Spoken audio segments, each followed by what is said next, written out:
ஒரு நாள் எனக்கு ஒரு யுகம் மாதிரி இருந்ததுங்க.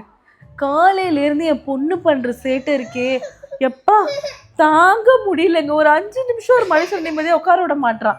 எதையாவது கேட்டுக்கிட்டு, ஏதாவது ஒரு சேட்டை பண்ணிக்கிட்டு அழுதுகிட்டே இருக்காங்க. சரி அவளையாவது காலையில சமாளிச்சிட்டேன்னு வச்சுக்கோங்க. மதியானத்துக்கு மேல தலைவர் என்ன பண்ணார் தெரியுமா?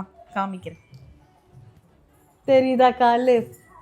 சைக்கிள் ஓட்ட சொன்னா பக்கத்து தெருவுக்கு போறேன்னு போய் எங்கேயோ கீழே விழுந்து வாரின்னு வரான். மூஞ்செல்லாம் மண்ணு.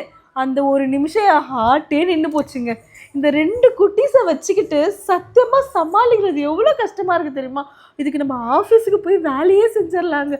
ஒர்க் ஃப்ரம் ஹோம்ல இருக்கிற அம்மா வேலையும் செய்யணும். இது பாருங்க, இங்க பாருங்க, என் நிலைமையை பாருங்க. ஃபோன்ல வீடியோ கூட எடுக்க விட மாட்டாங்க.